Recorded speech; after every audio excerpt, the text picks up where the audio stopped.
Eh bien, j'ai vu dernièrement des statistiques qui disent que 13% seulement de tous les chrétiens croient que la parole de Dieu est la vérité absolue. Il y a un moyen facile de le confirmer, et c'est disponible à chacun de nous.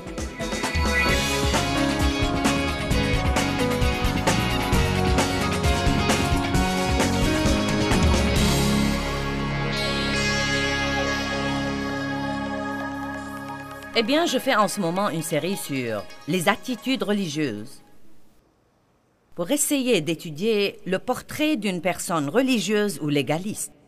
Et je fais ça pour beaucoup de raisons. Numéro 1, je ne crois pas que la religion impressionne le monde qui a besoin de trouver Jésus et qui a besoin de se mettre en contact avec des personnes religieuses. Il a besoin de voir Jésus reluire à travers nous. Nous ne devons pas lui donner des tas de règles à suivre. Nous devons apprendre à l'aimer jusqu'à sa guérison. Amen. Et je fais cette série aussi car je ne crois pas que ça honore et glorifie Dieu quand nous essayons de le servir religieusement, quand nous essayons toujours de découvrir ce que nous pouvons faire, plaisir à Dieu, ou ce que nous pouvons faire pour amener Dieu à répondre à nos prières. Car ça, c'était l'Ancien Testament, et nous vivons sous le Nouveau Testament, où nous croyons à Dieu et nous nous fions à lui pour qu'il fasse ce qui doit être fait dans notre vie. Et nous savons que toutes nos œuvres ne valent vraiment rien. Tout ce que nous faisons pour Dieu, nous ne devons jamais le faire pour recevoir quelque chose. Nous devons toujours le faire parce que Dieu nous a donné quelque chose. Et c'est notre réaction d'amour à son égard. Et troisièmement, j'ai voulu enseigner cette série parce que je suis complètement convaincue, d'après mon expérience et de la parole de Dieu, que quelqu'un de très religieux, quelqu'un de vraiment très religieux, et je veux dire par là qu'il va à une église, qu'il donne des offrandes, qu'il peut même aider et servir dans l'église. Mais la vérité, c'est qu'il n'a pas une vraie relation étroite avec Jésus. Combien d'entre vous savent qu'il y a une différence entre les œuvres extérieures et un cœur parfait envers Dieu? Je suis allée à l'église pendant de nombreuses années et j'aimais Dieu vraiment et de tout mon cœur. Et il était mon sauveur, mais je peux néanmoins dire qu'il n'était pas mon Seigneur. Il y a une différence entre le fait qu'il soit votre sauveur ou votre Seigneur. Nous voulons assez de Jésus pour nous sauver de l'enfer, mais pas assez pour marcher dans la victoire. Allez maintenant. Et donc, j'allais à l'église et je faisais tout ce qu'il fallait. Je célébrais toutes les fêtes et... Vous savez, je n'ai jamais pensé à manquer un office de communion et j'allais à l'école du dimanche pour adultes et mes enfants allaient à une école qui était chrétienne, et pourtant derrière les portes fermées à la maison. Il y avait des querelles, des disputes, des chicaneries, de la manipulation et de la domination, et je n'étais pas un très bon témoin. En conséquence, j'étais une personne religieuse, mais je n'étais pas heureuse. Et je crois que Jésus est mort pour que nous jouissions de notre vie, pour que nous puissions nous amuser et apprécier les gens autour de nous, bien qu'ils ne soient pas tous parfaits, et pour que nous puissions nous apprécier bien que nous ne soyons pas parfaits, et pour que les autres puissent nous apprécier également. Vous voyez, j'étais autrefois le genre de personne que personne ne pouvait aimer et apprécier. Vraiment. C'est une bonne question que vous devez vous poser aujourd'hui. Est-ce que les gens vous apprécient? Êtes-vous le genre de personne avec qui les gens peuvent être décontractés? Êtes-vous le genre de personne avec qui les gens peuvent être à l'aise? Êtes-vous le genre de personne qui, même si quelqu'un fait une erreur et qu'il n'est pas parfait, et qu'il ne fait pas les choses exactement comme vous les voulez, vous êtes prêt à dire « Eh, tout le monde fait des erreurs » et vous manifestez un peu de pitié? Ou êtes-vous plutôt le genre « Bam, bam, bam, bam, bam, bam, ça doit être fait comme ça, comme ça, comme ça, comme ça ». Donc, combien d'entre vous pensent que c'est un bon sujet à discuter? N'ayez pas une attitude religieuse. Donc, j'ai dit ceci hier soir et je veux le répéter. Jésus n'est pas mort pour que... Et il serait bon de prendre un moment et de réfléchir à ce que cela signifie. Non, mais la souffrance qu'il a endurée pour nous est quelque chose à laquelle nous ne pensons pas assez. Même ce qu'il a enduré dans le jardin. Cette pression si intense dans sa pensée que sa sueur est devenue comme des grumeaux de sang, en essayant d'aller jusqu'au bout de sa décision, d'aller à la croix et de porter nos péchés. Je ne crois pas que nous puissions même imaginer, avec toute sa sainteté, combien il lui était difficile de devenir péché. Il est devenu péché pour nous. Il a pris notre châtiment. Il est descendu de ce merveilleux lieu dans les cieux et il a pris la forme d'un être humain pour qu'il puisse mourir à notre place et souffrir pour nous. Et il n'a pas fait tout ça juste pour que nous puissions avoir une marque de religion. Il a fait ça afin de nous ouvrir la voie et de nous réintégrer à la communion avec le Père. Jésus a dit « Je suis le chemin ». Il est le chemin à Dieu. Je suis la vérité. Je suis la vie. Personne ne peut venir au Père que par moi. Jésus est la porte par laquelle nous passons à une relation très confortable avec Dieu, le Père. Et vous savez, j'y pensais ce matin, et je vais en parler dans notre message aujourd'hui, car je crois que pour tant d'années, je n'étais pas à l'aise avec Dieu. Et je me rappelle, quand j'ai commencé à devenir à l'aise avec Dieu, combien c'était merveilleux de passer de cette approche religieuse envers Dieu à être simplement son enfant et à être plus normal. Combien c'était merveilleux de dire le matin « Bonjour Seigneur, je t'aime ». Au lieu d'une prière sophistiquée et formelle que j'avais composée ou que j'avais retirée d'un livre quelque part et qui n'était pas du tout confortable. Et la raison pour laquelle je n'étais pas à l'aise avec Dieu pour si longtemps était en partie que je n'étais jamais à l'aise avec mon Père terrestre. Je suis sûre que vous savez, si vous avez écouté mon enseignement, que mon père a abusé de moi sexuellement et mentalement et émotionnellement et verbalement et à tous les égards. Et ça a continué pour très, très, très longtemps. Et pas seulement ça, mais mon père était très méchant. Il était non seulement violent, mais encore méchant.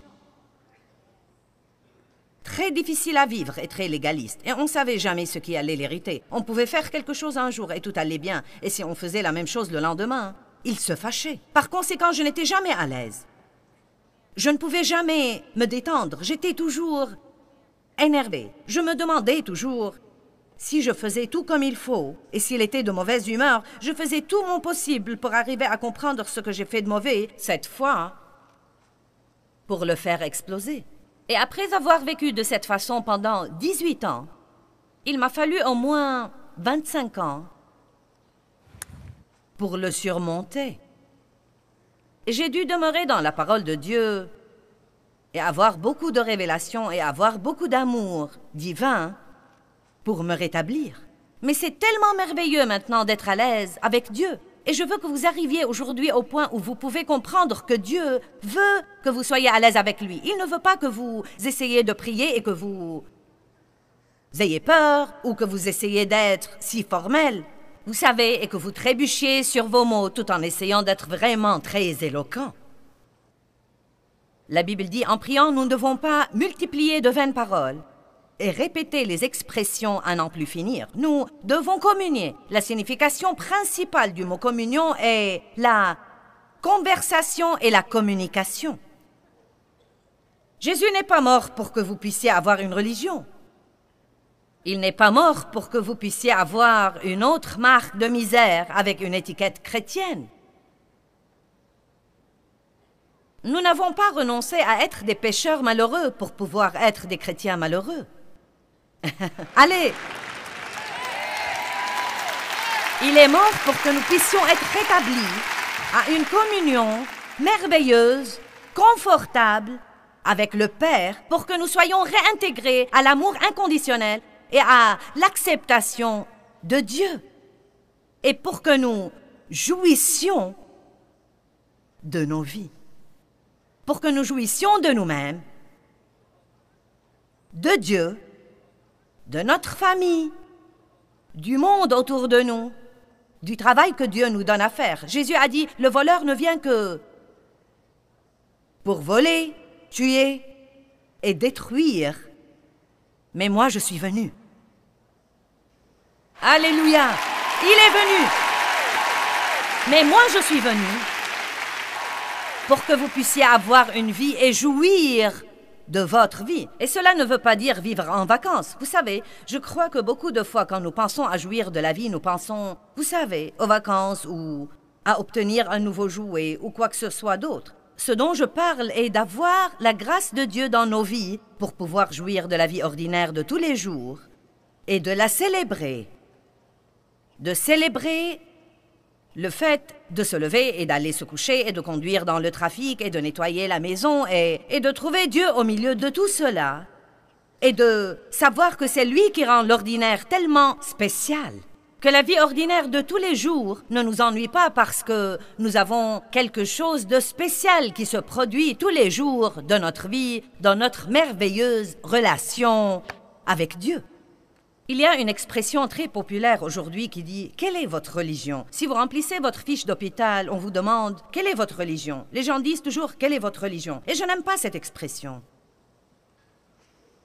Il vaudrait mieux dire aux gens « Est-ce que vous avez une relation personnelle avec Jésus-Christ ?» Pourquoi sommes-nous bien plus à l'aise quand nous demandons aux gens quelle est leur religion? D'une manière ou d'une autre, c'est plus acceptable. Eh bien, une des choses que j'ai faites pour préparer ce message, c'est de demander à quelqu'un de faire une petite recherche. Et nous avons découvert le nombre des dénominations qui existent, à savoir 14 dénominations majeures. Mais la chose que j'ai trouvée vraiment drôle, c'est que sous ces 14 dénominations générales, il y a en fait 207 sous-dénominations. Eh bien, j'aurais voulu vous en lire les noms, mais je sais que je m'attirerais des ennuis si je le faisais, car j'aurais l'air de me moquer. Donc j'ai finalement décidé de ne pas faire cela aujourd'hui. Mais vous savez quoi?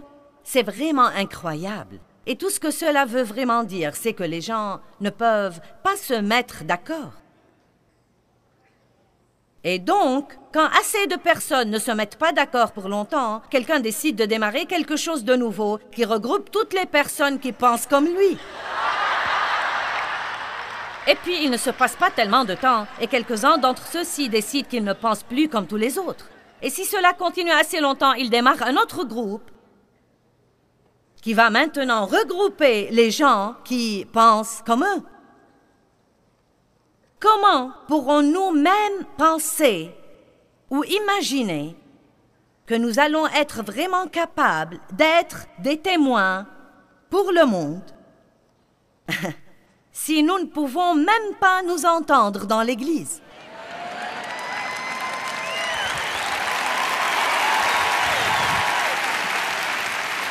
Et vous savez, à vrai dire, certaines des choses à cause desquelles les gens se divisent sont absolument ridicules et n'ont rien à voir avec le salut de quiconque. Nous devons nous assurer que nous avons une bonne doctrine saine et solide, et nous devons nous assurer que notre foi est basée sur la vérité de la parole de Dieu. Et je parle de choses comme le sang de Jésus, la naissance virginale, la souveraineté de Dieu, la Sainte Trinité, la justification par la foi, des choses comme ça qui décident vraiment si vous irez au ciel ou non. Nous devons tous nous assurer que nous ne nous trompons pas. Et la chose intéressante est que toutes ces dénominations différentes et ces sous-dénominations ont pratiquement tout ça, c'est-à-dire qu'elles croient pratiquement aux mêmes choses. Regardons Marc chapitre 16 pour un instant.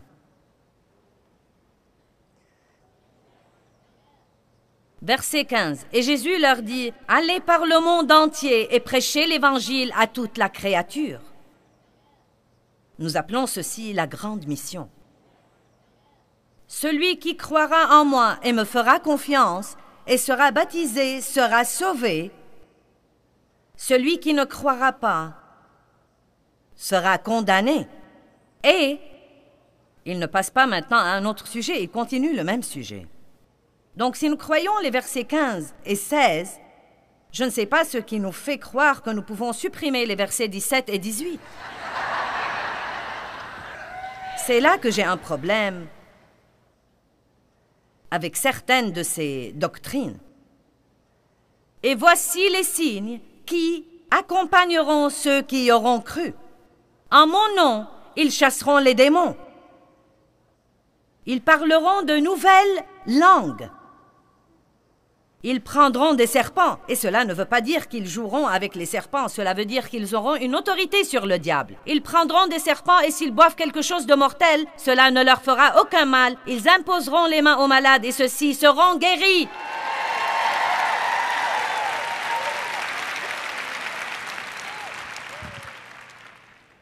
Donc, puisque c'est dans la Bible, pourquoi tant d'églises ne le font pas?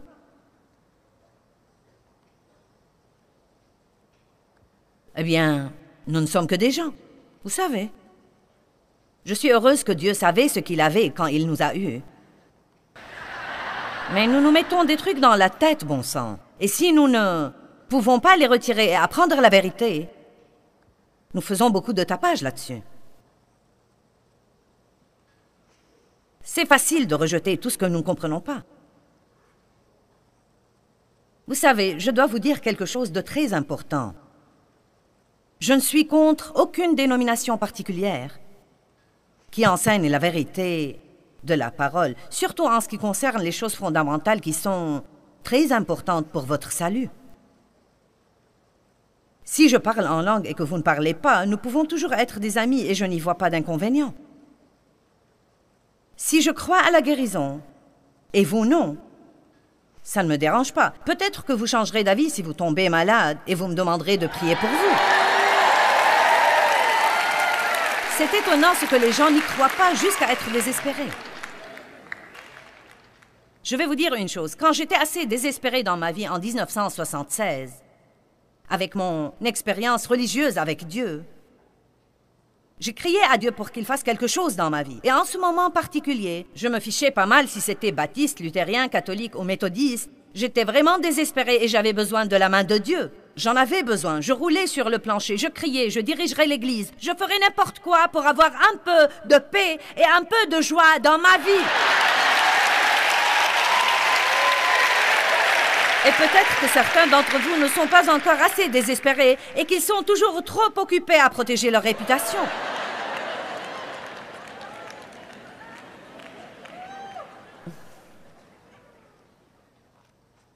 Eh bien, vous savez, la religion, c'est un truc privé. Oh, insensé que vous êtes, ça ne se trouve pas dans la Bible.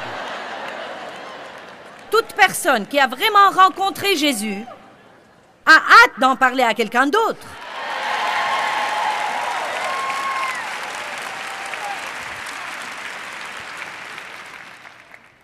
« 13% seulement de tous les chrétiens croient que la parole de Dieu est la vérité absolue. Faites attention, le monde nous engloutit. D'abord, c'était le monde qui ne croyait pas que la Bible est la vérité. Maintenant, ce sont les chrétiens. Si la Bible n'est pas vraie en totalité, quelle partie est vraie? Et si je ne peux pas la croire en totalité, qu'est-ce que j'en peux croire? Je ne sais pas ce que vous en pensez et ce que pensent les millions qui nous regardent à la télé. Mais la Bible est l'assise sur laquelle je bâtis ma propre vie. C'est ce que je crois, c'est ce qui a fermé mes pas, c'est ce que je suis, et c'est à quoi je donne ma vie. Si je fais ça et qu'il s'avère que j'ai tort, si pour une raison ou une autre, quand vient la fin, je découvre que j'ai perdu mon temps, oh, eh bien. Mais si vous avez tort, et que j'ai raison, et que la Bible a raison, vous serez dans le pétrin car l'éternité a un très, très long temps et l'enfer est chaud.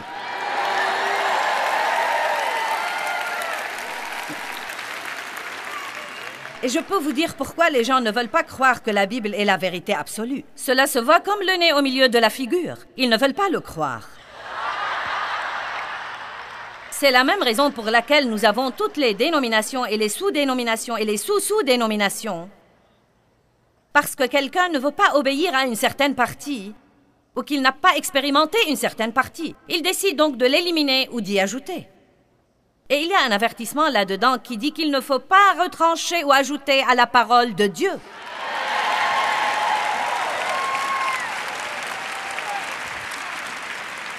Vous devez croire quelque chose. Vous devez baser votre vie sur quelque chose. Sinon, vous vous y perdrez et ouah! Je ne me retrouve plus et je ne sais pas ce qui ne va pas. Les choses n'ont aucun sens pour moi. Et pourquoi suis-je donc né? Et pourquoi suis-je là?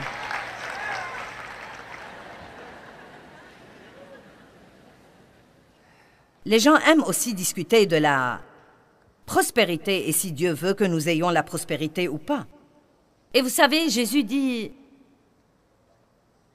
que nous aurons toujours des pauvres avec nous. Et il disait aux gens fortunés qu'il ferait mieux de les aider. Je crois qu'il y a plus de 2000 versets dans la Bible au sujet d'aider les pauvres. Donc je crois que nous ferions mieux d'être heureux qu'il y ait des riches, sinon personne ne va les aider. Et que veut dire être riche? Cela ne veut pas dire que tout le monde doit être multimilliardaire. Cela veut simplement dire que vos besoins sont satisfaits et que vous avez un peu plus pour pouvoir donner aux autres et les aider. Je crois que Dieu veut que nous soyons bénis, mais je crois qu'il veut que nous ayons la prospérité pour un but. Eh bien, j'ai été élevée en pensant que, vous savez, vous êtes censé aller à l'église pour être bon. Vous comprenez? Et Dieu s'attend à ce que vous alliez à l'église. Et si vous n'allez pas à l'église, alors vous savez, vous ne pouvez ni prier ni rien demander parce que vous n'êtes pas allé à l'église. Alors j'ai dit, bon, eh bien Dieu, je vais te faire une faveur. Je vais aller à l'église. Je chanterai avec la chorale et j'ai même aidé à recevoir les gens. Donc je faisais toutes ces bonnes choses pour lui le dimanche. Alors, vous savez, quand j'avais besoin d'une faveur, je m'attendais à ce qu'il intervienne pour moi. Tout a changé maintenant parce que je sais que c'était un mensonge. C'est vraiment différent. Je le sers, je vais à l'église pour une autre raison parce que je veux aller. C'est devenu une relation véritable avec lui. Maintenant, ce n'est pas parce que je dois le faire ou donnant. C'est parce que je le veux. Ce n'est pas parce qu'on m'a dit de le faire ou parce que je m'attends à ce que ça me ramène quelque chose. J'ai la liberté maintenant. La liberté est en Christ Jésus. Car je sais que Dieu est avec moi. Il est dans mon cœur. Il marche et parle avec moi tous les jours. Aimer Dieu est facile maintenant. Aimer Dieu n'est pas un fardeau et ce n'est pas fatigant. Ce n'est pas une corvée. C'est tellement beau parce que j'ai enfin réalisé que je suis précieuse pour lui. Il se peut que je ne me sente pas précieuse en moi-même ou quoi que ce soit, mais je sais que je suis précieuse pour Dieu et il m'aime vraiment. Il m'aime vraiment. Il l'a prouvé encore et encore et encore. Il m'a donné sa miséricorde et il m'a donné sa grâce. Et la seule raison pour laquelle il veut m'aider, c'est parce qu'il m'aime. Eh bien, comme nous l'avons dit, si vous voulez prouver que la parole de Dieu est totalement vraie, alors essayez-la. Jean 14, 6, Jésus dit « Je suis le chemin, la vérité et la vie. Nul ne vient au Père que par moi. » Or, il n'a pas dit « Je suis un chemin, une vérité, une vie. » Ce n'est pas qu'il était un chemin d'entre 500 dont nous pouvons choisir. Il dit « Je suis le chemin, la vérité, la vie. » La parole de Dieu, soit elle est vraie, soit je bâtis toute ma vie sur un mensonge. Et le moyen de trouver la vérité, si vous ne pouvez pas vraiment le croire, c'est de l'essayer. Par exemple, essayez de pardonner à vos ennemis et voyez combien ça va mieux dans votre vie, combien vous avez plus de paix, combien vous avez plus de joie. Essayez de donner aux autres. Essayez de mener une vie désintéressée et voyez ce que ça vous fait. Et vous savez, c'est vraiment vrai. J'aime le dire comme ceci. Vous savez, je reçois Christ comme mon sauveur et puis le christianisme devient alors un style de vie que je devrais mener chaque jour. Et ce livre est plein de nouvelles façons de vivre. Nous apprenons de nouvelles façons de parler et de penser. Et nous apprenons même de nouvelles choses à faire avec notre argent. Toute cette histoire de donner aux autres, certains disent « Ah, pourquoi devrais-je donner ?» Car Dieu dit « Si vous faites ça, j'ouvrirai pour vous les écluses des cieux. Et je répandrai sur vous une bénédiction si grande qu'il n'y aurait plus assez de place. » Et il dit même dans Malachie « Mettez-moi à l'épreuve. » Donc, je ne vous dis rien que Dieu n'ait pas déjà dit. Lisez la parole de Dieu. Et avec un cœur de foi sincère, commencez à appliquer ces principes et vous découvrirez qu'ils marchent. Je le sais parce que je me souviens du gâchis que j'étais Et je sais ce que Dieu a fait pour moi, et tout ceci par l'application de la parole de Dieu.